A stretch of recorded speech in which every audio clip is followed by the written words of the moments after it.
Akilah, what is self-compassion? When I think about self-compassion, I often think about how I relate to myself, and how I relate to myself from a place of knowing that I want to be able to support myself and be kind to myself in some of the most difficult moments. Self-compassion is not about numbing how I feel. Self-compassion is about soothing myself when I'm in distress. Self-compassion entails feeling a sense of responsibility to myself. As the first component, I must know that I have a duty to myself to be kind to myself. I am my responsibility. Number two, self-compassion entails courage. We live in a space, in a world that often is so very critical. And having to be compassionate with oneself, I have to step out of the ways in which I've been conditioned and be brave enough to give myself that. The other thing is that self-compassion is about being warm.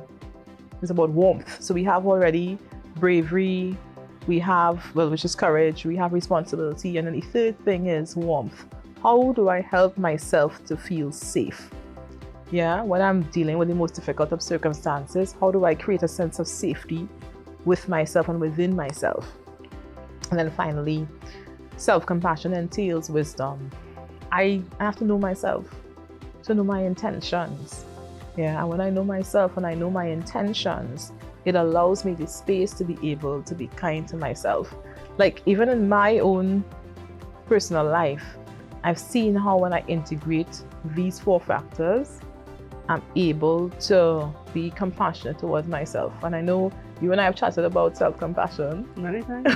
Many times.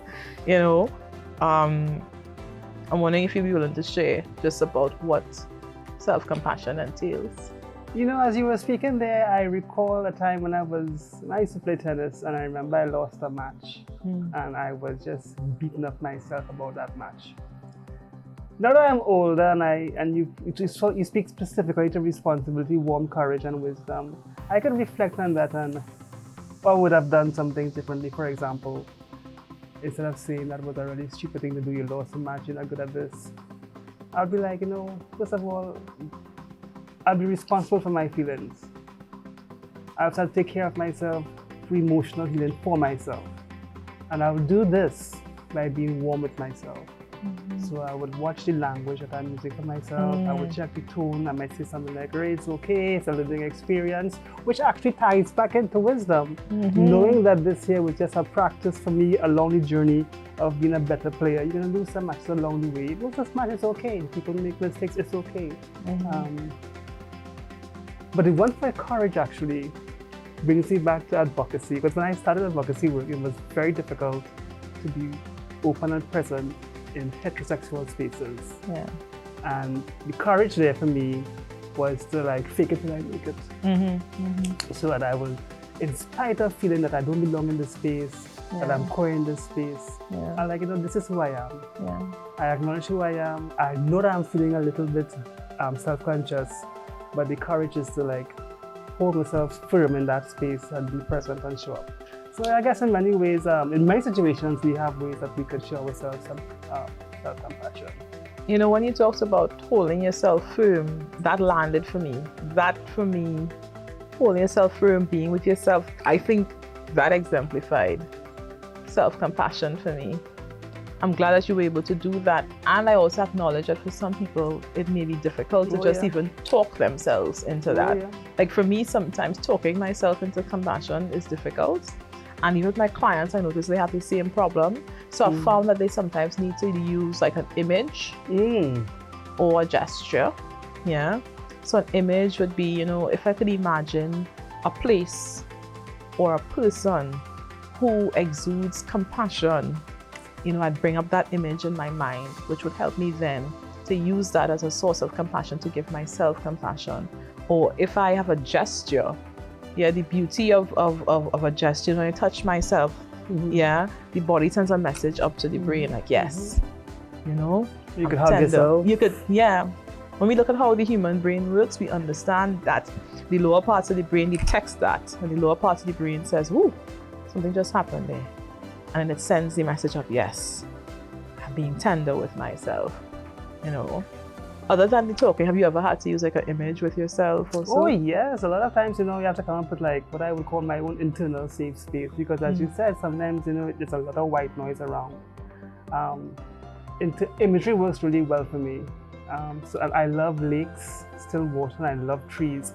So I would start to come up with an image, usually by the edge of a lake. I might be sitting on a jetty, the sun is setting. I like fall, I love autumn. I love the fact that the leaves are red, orange, gold, and yellow. And there are probably some squirrels playing on the limbs of the tree there. Some animal comes to drink some water from the edge, and it's just a stillness and serenity, and it's just being grounded in nature. That just keeps me, it calms me and soothes me. I could even think about a person. That's like sometimes I just think you need someone to just, because it touches an important thing for us humans. So I remember learning through, actually you, Akilah, taught me this, to look at myself being, showing compassion to myself. I usually think of like a feminine figure that is gentle and kind and soft, coming to, not even to speak to me, just to sit with me and be in my presence. And just knowing that they're there, that they rest their hand on my shoulder or give me a hug.